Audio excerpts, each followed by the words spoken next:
বাড়িতে আমরা প্রত্যেকেই বলি আমি কর্তা, আমার কথা চলবে, ভুলে যান এই কথা। বলেন আমার বাড়িতে আমি ঠাকুরের দীক্ষিত, তো আমার কর্তা হচ্ছেন শ্রী শ্রী ঠাকুর অনুকূল চন্দ্র, আমার পরিবারের কর্তা। তিনি আমার পরিবারের প্রধান পুরুষ, আমি তার পরিবারের একজন অংশ মাত্র। তোর মা এই পরিবারের অংশ মাত্র। বাবা, আমার অনেক ভুল হয়, আমি চলায় অনেক ত্রুটি হয়, তোর মারও হতে পারে, আমারও হতে পারে, কিন্তু তুই শুধু আমাদের অন্ধের মতন ধরে চলিস না, তোকে চলতে হবে ঠাকুরের মতন হতে হবে। তোর চলাটা ঠাকুর ধরে চলা হবে, তুই ঠাকুরের মতন হওয়ার জন্য চেষ্টা করবি সারা জীবন, আমার মতন না। আমি তো তোকে একটা নির্দিষ্ট অবধি নিয়ে যাব, তারপরে কিন্তু তুই ঠাকুরের মতন হওয়ার জন্য আপনার হবে। তুই আমাকে ছেড়ে ছাপিয়ে বেরিয়ে যাবি, এটাতেই আমার আনন্দ। এইরকম করে যদি পরিবারের কর্তারি আমি আমার ঘাড় থেকে আমার গুরুর ঘাড়ে হারাই, তাহলে সন্তানগুলোর রক্ষা, নয়তো সন্তানগুলো সবার আগে এলোমেলো হবে। আরেকটা কি, পরিবার যখন এরকম করে চলছে ভালো মতো, তাহলে সমাজের প্রতি একটা দায়বদ্ধতা থাকে। কেন দায়বদ্ধতা? কেননা আমরা প্রায়শই গুরু ধরি বা ঠাকুর ধরি বা ভগবান ধরি বা কোনো মন্দিরে যাই বা যেখানে যাই, আমার ছেলেটা যেন পাশ করে যায়, আমার বউয়ের যেন আজকে এই কাজে যাচ্ছে ওই কাজটা যেন হয়ে যায়, আমার মেয়ের বিয়েটা যেন ঠিক মতন হয়ে যায়। আর ফর্দ নিয়ে ভগবানকে দাঁড় করিয়ে দিই, ভগবান ফর্দ ভরো, আমি আজকে অর্ডার দিচ্ছি তোমাকে এটা করে দিতে হবে, আমার ছেলেটা পাশ করে যায়। লেখো, ভগবান লিখে নিলেন আমার কি কি লাগবে, কেন আমি মালিক, তিনি আমার অনুগামী, তিনি অনুগামী, আমি তো মালিক। আমি তো বলছি তুমি এটা করে দাও, ওইটা করে দাও। অর্ডার কে দেয়? যিনি মালিক তিনি অর্ডার দেবেন, তাই নয় কি? যিনি মালিক তিনি অর্ডার দেন, আর যিনি পরিষেবক তিনি ওই অর্ডার নিয়ে নিয়ে পালন করবেন। তাহলে ঈশ্বরই বলি, ভগবান বলি আর ঠাকুরই বলি, তিনি হচ্ছেন আমার পরিষেবক,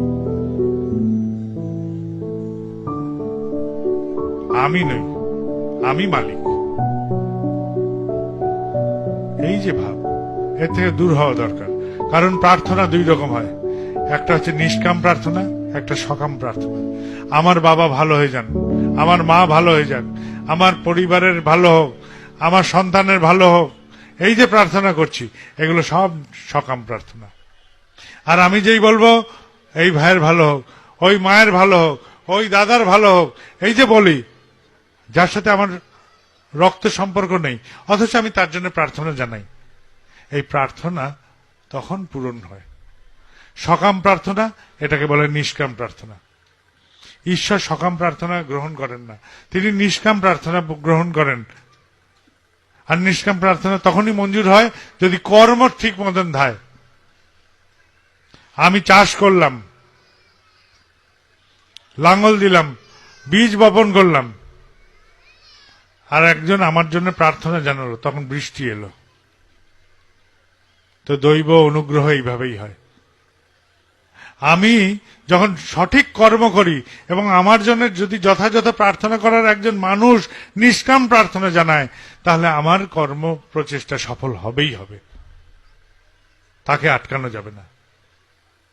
তাহলে আমি আমার জন্য শুধু প্রার্থনা করলে তো পূরণ হচ্ছে না, আমার জন্য প্রার্থনা করার একজন মানুষ দরকার, যিনি এই প্রার্থনাটা জানাতে পারেন, পরিবেশকে জানাতে পারেন যে হ্যাঁ বাবাইদার এই অসুবিধা হয়েছে, এটা করে দাও ঠাকুর, ভগবান ওই মানুষটার এই অসুবিধা হয়েছে, এটা করে দাও।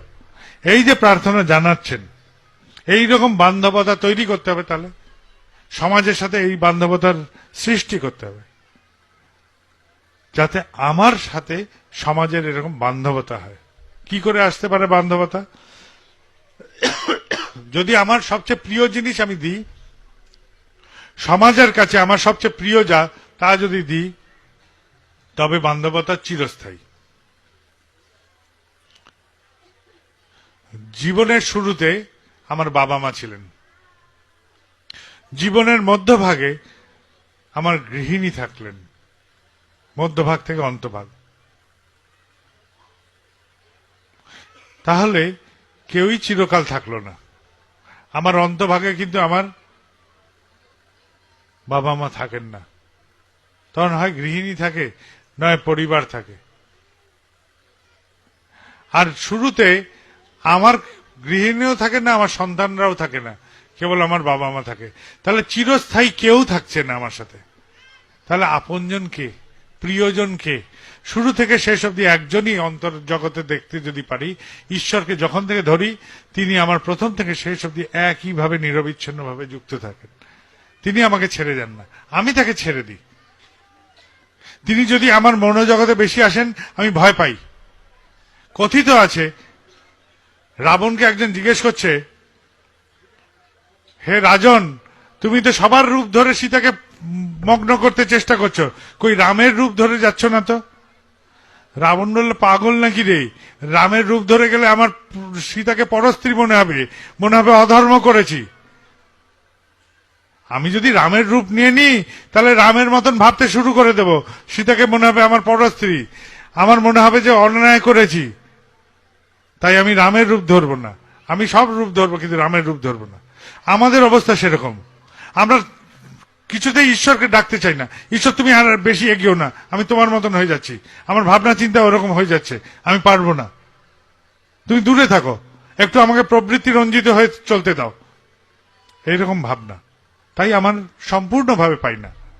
তো বরফের পুতুল যতটা গলবে, ততটা জলকে সে প্রাপ্ত করবে, ততটাই জলকে সে প্রাপ্ত করবে।